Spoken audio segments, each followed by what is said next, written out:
Eu Tá, gosto desse povo, porque esse povo volta rapidinho. Quem me chama? eu, Fala, Valéria. eu esqueci de avisar a senhora que 10h50 tem aula do professor Tiago, porque segunda-feira ele estava passando mal.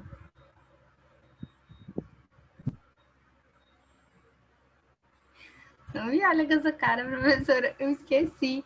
Olha, eu coloquei o meu celular para despertar 8h30 para eu mandar mensagem para a senhora, só que aí eu dormi de novo. Ainda bem se você ia me acordar, né, Valéria? Então, graças a Deus, você não despertou. Gente, ele não deu, ele era para ele dar aula no primeiro horário e não deu, é isso? Não, ele dá aula às 10h50 sempre. Sempre depois da aula da senhora. É só para avisar. Mas, mas nunca atrapalhou, não. Porque hoje a senhora começou 9h30 e se caso a senhora tivesse algum conteúdo que passasse do horário, eu só queria avisar. Tá. Então, o ideal é a gente começar às 9, né, Valéria? Eu não sabia que ficava corrido assim. Tá bom. Bernardo, você acha que eu não vi você chegando atrasado no primeiro link, né? Mas antes tarde do que nunca. Seja bem-vindo, tá bom?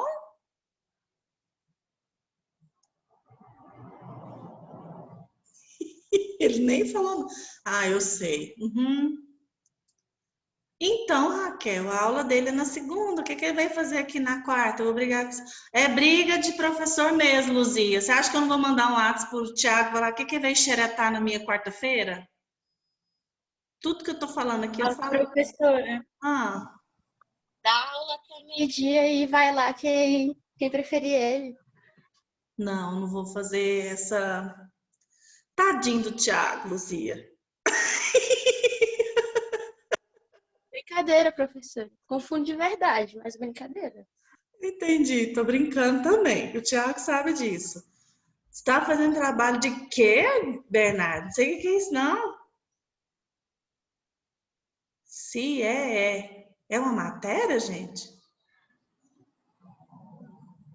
Não sei o que é isso, não. Uai, ele saiu, caiu o Bernardo. Deixa ele Se voltar eu para não você. me engano, se é um programa de estágio, professor, igual eu. Mas eu não sei que tipo de trabalho que ele está fazendo. Ele está se conectando. Bernardo, se explique melhor. Não sei o que é CIE.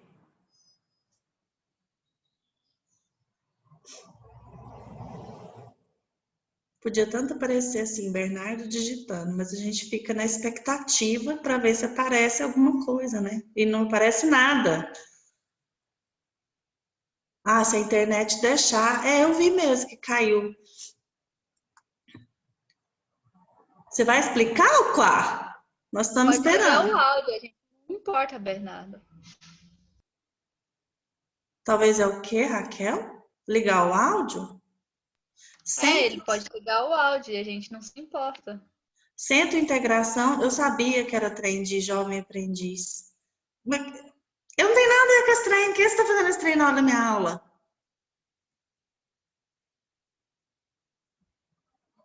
Bom, vou parar de gastar o tempo eu tenho que fazer no mínimo 5 horas por semana. Ou seja, tem a tarde, a noite, a madrugada. Ele vai fazer na hora da minha aula.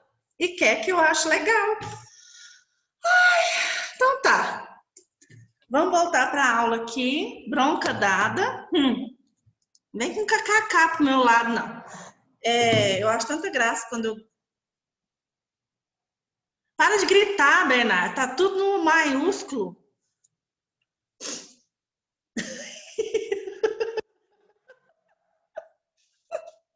A moça falou que essa semana é obrigatório. Tá perdoado! Então tá. Vamos voltar, vamos voltar aqui para os estilos de vida do idoso. A gente falou do morar sozinho, do morar com os filhos e tem os idosos que vivem em instituições. Primeira coisa que a gente tem que falar aqui, nós não podemos julgar as famílias que colocam os seus familiares numa instituição. Nem sempre, pessoal, é possível alguém ficar em casa cuidando desse vovô, dessa vovó, desse pai, dessa mãe de idade. Né? As pessoas precisam trabalhar, os mais velhos precisam trabalhar, os mais novos precisam estudar.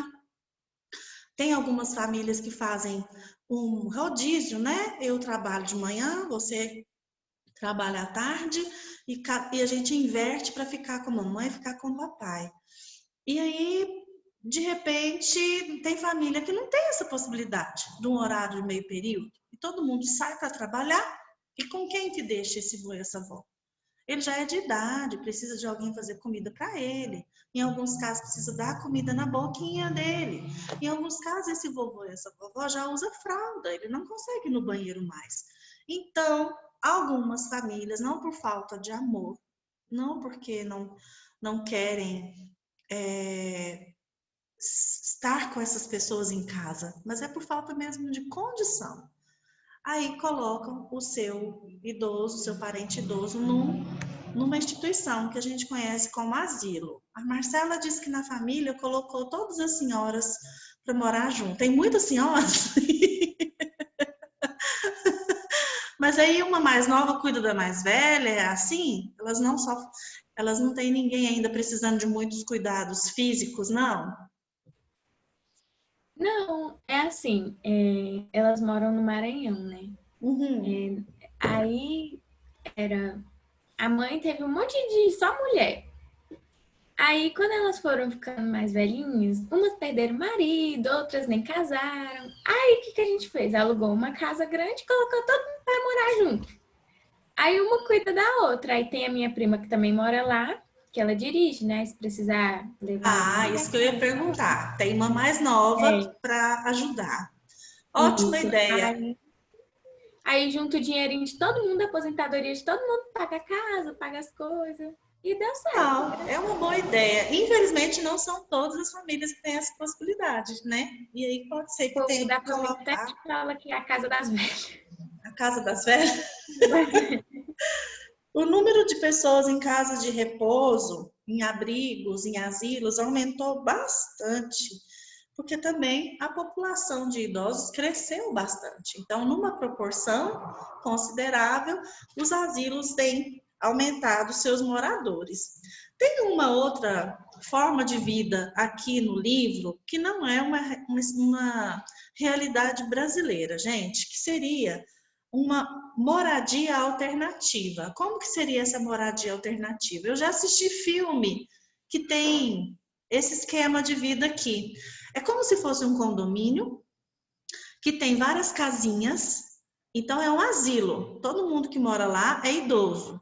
Só que ao invés de ficarem em quartinhos, são pequenas casas conjugadinhas, elas são próximas umas da outra, mas elas são independentes, a pessoa tem mais privacidade, né? Então, elas moram todos próximos, tem homens e tem mulheres, e aí tem as áreas em comum. Tem um refeitório, tem... Peraí, gente, deixa eu ver quanto que tá a batata. R$1,99. O leite tá bom, R$3,49. Oh, meu Deus. O melão tá R$3,79. Batata doce cara? Chuchu caro, R$1,69. Peito de frango. R$7,99. Esse peito de frango tá compensando. Quanto que tá o leite no atacadão, Carla? Você disse que tá mais barato? Ela tá procurando o botão do microfone. Ah, não, ela digitou. R$3,29? Qual atacadão? Rio Vermelho? Não, aquele atacadão lá da BR, é perto da Van. Ah, aquele indo para Brasília. Isso, lá tem dia que tem promoção, eu comprei sabão Omo líquido, eles têm que me pagar o merchan, né? Por R$7,99. Ai, você tem que me... E será que esse preço você pagou que dia? Ontem? Eu paguei dia 30. Que dia que foi dia 30? Acho que foi anteontem. Anteontem. Tem que ir lá agora ver. Quando você achar um leite desse preço, você me fala, porque aqui sempre tem promoção de leite. Uhum.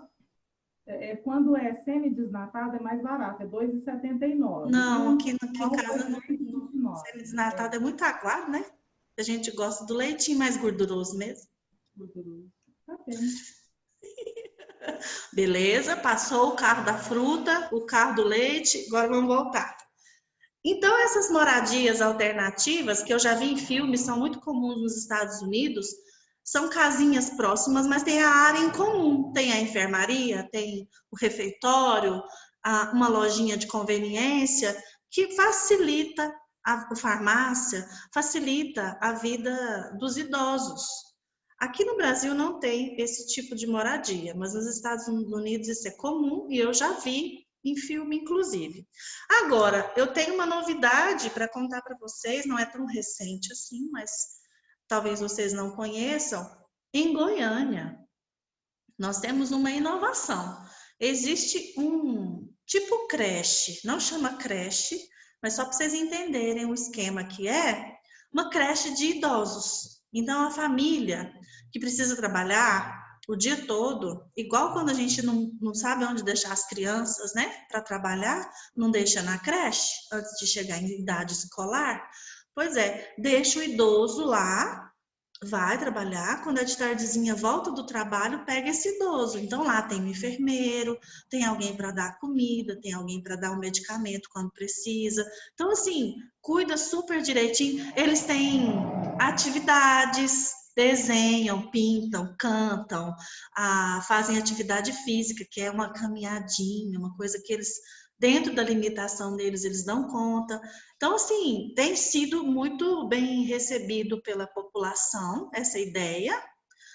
A desvantagem, pelo que eu sei, não é tão em conta, não é uma creche pública, é uma instituição particular que teve essa ideia, né? Tem psicóloga trabalhando lá, uma psicóloga de idosos. Eu achei esse projeto fantástico, gente. Eu acho que podia pegar a moda e tem em outras cidades as famílias terem essa opção de cuidado com o seu parente idoso. Eu achei muito interessante, tá bom? Bom, do mesmo jeito que a gente conversou nas outras idades, do idoso, do jovem, do adulto intermediário, o idoso também tem relacionamentos. Quais são as características diferentes desses relacionamentos? Então, nós vamos falar, o casamento, por exemplo, de um idoso, se ele já é um casamento de quando ele se casou jovem, significa que é um casamento longo. E aí, aqui está falando no livro que os casamentos de longa duração, eles são muito satisfatórios, tanto para um cônjuge quanto para o outro. Porque, gente, eles já passaram por tanto problema, eles já venceram tantas dificuldades e desafios da vida, lutaram juntos por um filho com problema financeiro, ou um filho doente, ou um cônjuge ou outro passando por uma dificuldade, mas tem aquele ali de apoio, né? Então, eles já passaram por tantas coisas que agora eles chegaram numa fase de colher bons frutos. Então, eles relatam que estar juntos na vida adulto tardia é muito benéfico, é muito satisfatório. A possibilidade de divórcio e de um novo casamento na terceira idade ainda é possível, mas não é tão comum assim. Existe um número pequenininho, 11% de pessoas com mais de 65 anos, 11% que vão se divorciar e se casar novamente. E o que é incrível, o casamento novamente é tão rápido, inclusive na viuvez, que é um outro estilo de vida que a gente está falando aqui também de estilo de vida, né? Os homens, quando eles ficam viúvos, eles são mais propensos a casar de novo do que as mulheres. É muito comum a gente ver mulheres viúvas assim, perder o marido, o resto da vida sozinha, nunca mais. Elas falam até assim, Deus me livre, casar de novo, ter que cuidar de homem de novo, fazer janta, ter hora para voltar para casa. Elas se sentem livres do papel de esposa, né? Elas não querem mais esse papel. Mas em contrapartida, os homens, quando eles ficam viúvos, gente, esses dias eu estava dando essa mesma aula para uma outra turma e eu falei que tem gente que, meu Deus, Luzia, prefiro não comentar.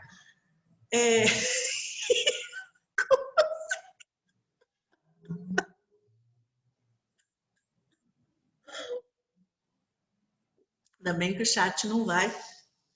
O Bernardo ainda incentiva, meu Deus do céu, esses dois eu vou te contar, viu? Amor recíproco. Para de me atrapalhar. Eu vou desligar esse chat. Eu estava dando o exemplo dos homens que eles ficam viúvos e existe aquela fala assim, nossa, não deixou nem a cama esfriar, né? 2 meses, 3 meses e está casando de novo. Aí um aluno me veio com um recorde. Ele falou que nada, meu cunhado, não sei, a esposa morreu no velório. Ele foi consolado por uma mulher. 18 dias depois, eles estavam casados. Pensa, gente. Se eu morro e meu marido casa 18, eu volto. 18 dias? Eu volto para atrapalhar a vida dele.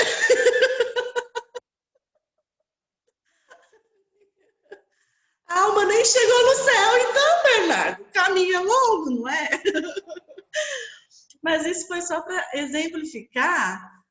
Eu também acho, Carla. Eles já se conheciam, dizendo um e outro que nunca tinha tido nenhuma paquera, mas eu suspeito assim veementemente, porque nossa, foi muito rápido. Ela já estava na fila com a senha, ó.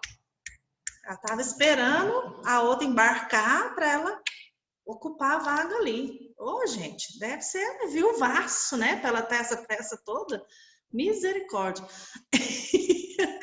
Então, é muito comum, na viuvez, os homens se casarem novamente e as mulheres não. Essa é a característica principal. A gente fica brincando aqui. Por quê, gente? Os homens viúvos, eles têm maior chance de adoecer, maior chance de se internar, inclusive morrer após a morte do cônjuge. Tem alguns casos assim, a gente é meio romântica, né? Acha lindo, um morre, o outro não aguenta e morre também.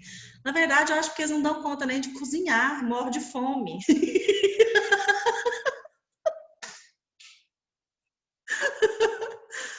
Ai, gente, tô brincando. Tem alguns casos que realmente é a solidão, a ausência daquela pessoa com quem conviveu muitos anos.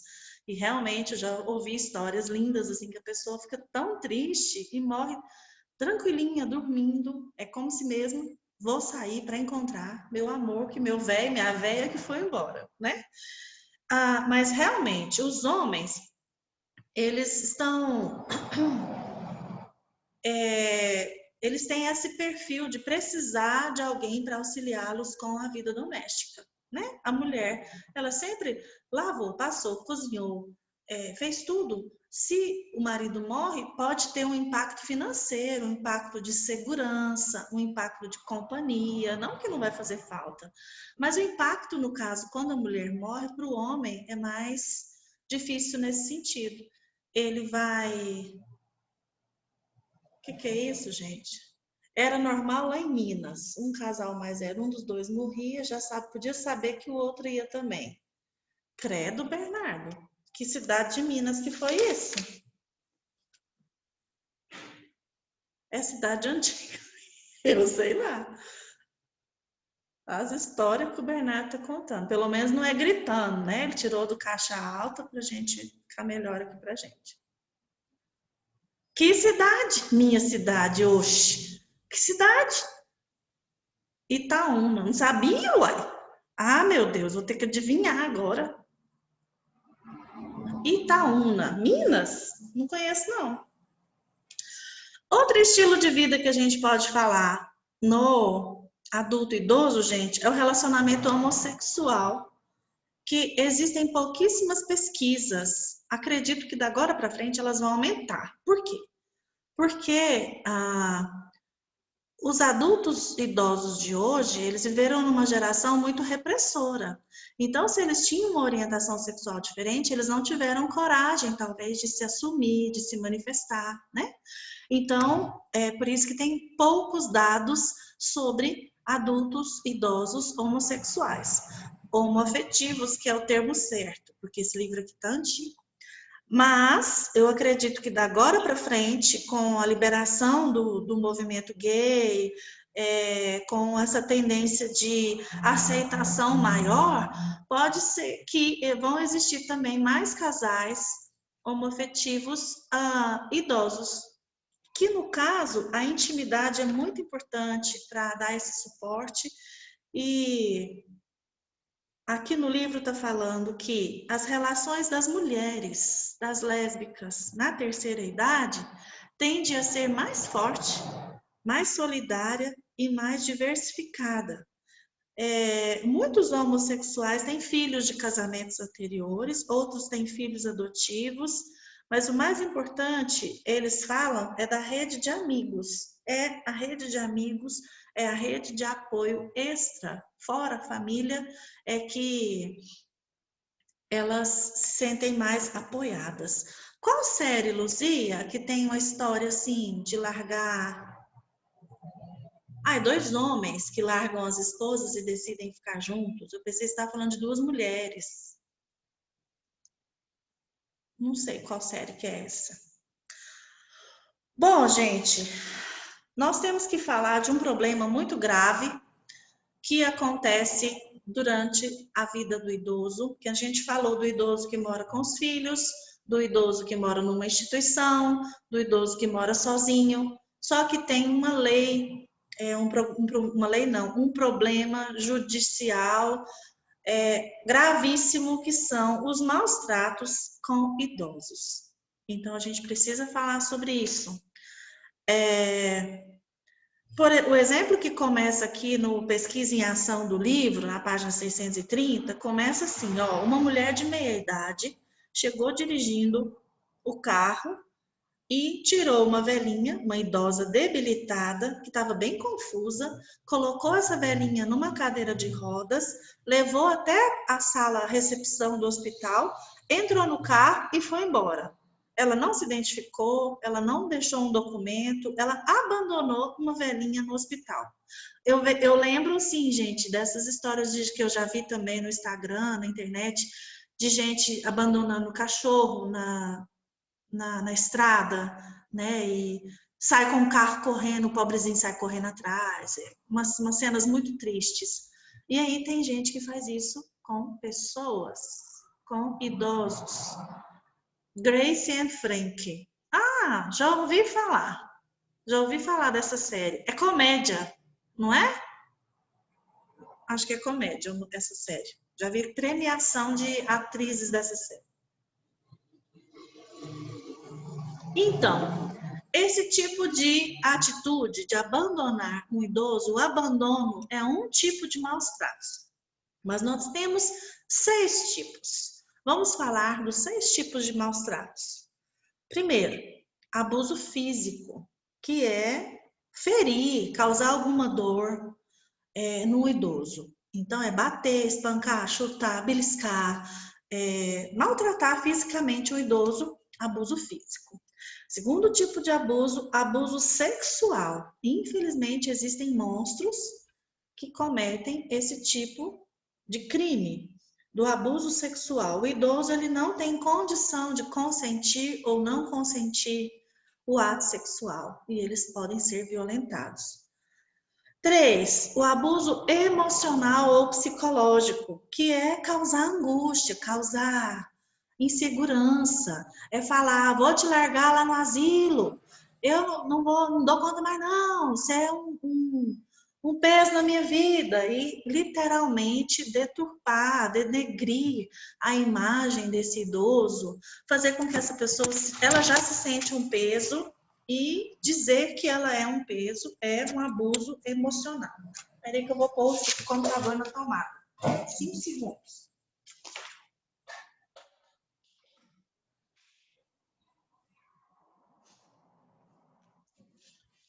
Então, esse é o terceiro abuso emocional. 4, exploração financeira. Eu cuido desse idoso e aí eu fico com o dinheiro dele. Então, ele não tem uma chance de pegar um dinheirinho, se ele tiver condição, né, gente? Porque em alguns casos a pessoa realmente não tem condição intelectual para administrar seu ganho. Mas existem famílias que a mãe mora com eles e eles simplesmente pegam o dinheiro desse idoso e utilizam para si. não para o idoso. O idoso fica com roupas rasgadas, roupas velhas, e a pessoa está comprando sapato e bolsa e roupas novas para si, né? Então, isso não é justo, isso é exploração financeira. Quinta forma de maus tratos ao idoso seria a negligência, que é não cumprir com as suas obrigações em relação aos cuidados daquele idoso. É não dar remédio, é não dar comida, é não levar a um médico para fazer um tratamento quando for necessário. E o sexto tipo de maltrato é a autonegligência. É quando o próprio idoso, ele se comporta ele é incapaz de cuidar de si mesmo e ele tem alguma atitude que pode ameaçar a sua vida, a sua saúde ou a sua segurança, que é aquele idoso que deixa de comer, que deixa de tomar um remédio. Então, isso é autonegligência. Então, esses tipos de maus tratos, eles estão previstos em lei, que é crime, em alguns casos é considerado crime. E a maior tristeza, gente, nesse quadro, é que em quase 9 de 10 casos de maus tratos, quem fez não foi uma enfermeira, não foi uma cuidadora, foi alguém da família.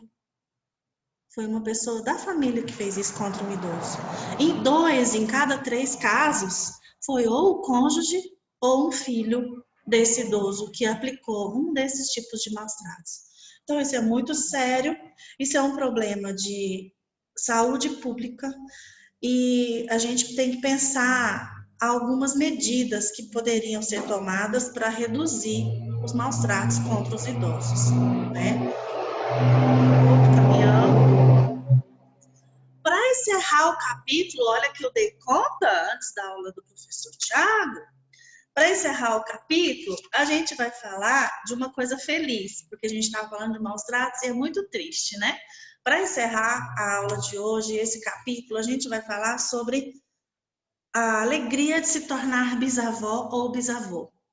Lá no capítulo do adulto intermediário, a gente falou de se tornar avó, né? O papel de avó, o tanto que é legal, né, Keila? Ser avó. Eu vejo você aí com seus netos e netas em casa, cuidando, né, de tudo quanto é idade. Quantos que você tem? Eu curto muito, eu tenho 2. São só 2? Só 2, uma de 7 anos e uma de 7 meses. Só que eu tenho sobrinhos, neto. Minha sobrinha é muito ligada com a gente. Então, vira que mexe aqui, você vê aquela criançada, é sobrinhos netos. Aí tem o Guilherme, tem o Henrique e tem... Eles são grudados em mim, eles me chamam de vovó. Ah, que delícia! Aí, na realidade, eu acabo sendo avó demais, né? Aí são 5. Aí a conversinha, deu para escutar a conversinha de criança. Eu nem ligo o microfone por esse motivo, porque lá em cima tá uma pandemia lá. Então, a alegria expressada pela Keila é a alegria de ser avó. É um amor em dobro, porque é filho do meu filho, né? Que a gente ouve as pessoas dizer, e ainda não tem a responsabilidade da educação. É o amor, mas não é responsável pela educação. Então, nesse sentido, é um amor mais irresponsável, vamos dizer assim. Por isso, ele não tem deveres, e aí isso torna mais leve essa relação. Agora, imagina isso ao cubo, porque o amor de avó é o amor ao quadrado, mãe e avó. Agora, imagina esse amor ao cubo. Você ter um neto que vai ter um filho e você ter a oportunidade de presenciar isso. Então, o livro diz que os bisavós, as pessoas com 70 a 90 anos que foram entrevistadas, perguntaram para elas como é ser bisavó. As respostas foram: a vida está começando de novo na minha família, eu sinto um renovar da vida. Ver esses meninos crescer me faz eu sentir mais jovem. E por último, uma frase muito comum é: nunca pensei que fosse viver o suficiente para ver isso. Então, os bisavós, eles já não têm um pique tão grande quanto uma avó, né? Eles precisam de gente para cuidar dele, então ele não consegue, talvez, ficar com um netinho para a mãe viajar ou trabalhar. Mas o bisavô, ele percebe essa satisfação de senso de renovação pessoal. É como se percebesse assim, o meu sangue está continuando, é a minha longevidade, é a minha família, é a minha descendência. Então, as pessoas relatam com muita satisfação se tornar bisavós. Tá certo, pessoal? Os avós, os bisavós são muito importantes para a família porque eles são fontes de sabedoria, eles são fontes de continuidade da vida, é uma ligação sua com o seu passado, com o passado da sua família, de outras gerações que você nem conheceu e tem a oportunidade de conhecer através do relato dessas pessoas. Consegui, terminei o capítulo 18. Semana que vem a gente vai falar do capítulo 19, lidando com a morte e o sentimento de perda. Eu já vou explicar para você, minha avó tem 75, já é bisavó. Nossa, que legal, ela é uma bisavó nova, vai curtir muito, hein? Quiçá ela chega a ser tataravó, já porque ela é tão nova assim, né, bisavó. Pessoal, eu vou aproveitar esses últimos minutinhos que eu tenho para explicar para vocês sobre o trabalho que vai compor a nota da terceira VA, porque quem gosta de trabalhar adiantado, quem quiser já providenciar, né, na época da semana da prova, não fica tão tumultuado. Vocês sabem que eu gosto de trabalhar sempre um filme e o relato desse filme comparando com a nossa teoria. Então, qual filme que... São duas opções que eu vou dar, dessa vez são só duas. Os dois tem na Netflix. Um deles chama O Estagiário, que é com Robert De Niro. Quê? Não, vou mostrar o todo não. Muito bom. É muito bom. E esse filme do Estagiário, ele vai falar mais sobre o capítulo 17 e 18. Mas tem um que vai falar um pouco mais, além do 17 e 18, vai entrar o 19, porque fala também sobre luto, que é Antes de Partir, que é o filme do Jack Nicholson e do Morgan Freeman, que conta a história de dois idosos, inclusive dá para comparar a integridade e a desesperança, dá para falar sobre o ciclo do luto, que a gente vai falar semana que vem. Então, é para assistir e comparar com o conteúdo, exatamente. Então, pode ser em dupla ou pode ser individual, do jeito que vocês acharem mais fácil. Eu vou colocar a aba de tarefa na semana da prova, mas quem já quiser ir providenciando esse trabalho, já fica livre, tá bom? Então, já estou divulgando aqui, porque vocês já fazem pelo menos o meu trabalho e já vão dando uma adiantada na vida de vocês. Ok, alguma pergunta? É para escolher um dos dois, Letícia, não é para fazer dos dois, não. Pode escolher ou um ou outro. Mais alguma pergunta? Não? Então tá, gente, foi um prazer estar com vocês hoje. Um bom restante de semana e até a próxima aula, que é a última do semestre comigo. Não sei se a gente se vê no semestre que vem, porque ainda não montaram o horário e eu não sei quais são as disciplinas que eu vou pegar semestre que vem. Mas espero estar com vocês em alguma disciplina, pelo menos, tá bom? Quem está no primeiro período, provavelmente vai ter disciplina comigo de desenvolvimento de novo, que é o primeiro ciclo da criança, né? Mas... ainda tem a festa na minha casa, Carla. Quando puder voltar, a gente vai fazer a festa aqui em casa, com certeza. Tá bom, então? Até semana que vem, gente. Um beijo. Boa aula com o Thiago. Não fala que eu falei mal dele. Eu não falei mal dele, né? Tchau.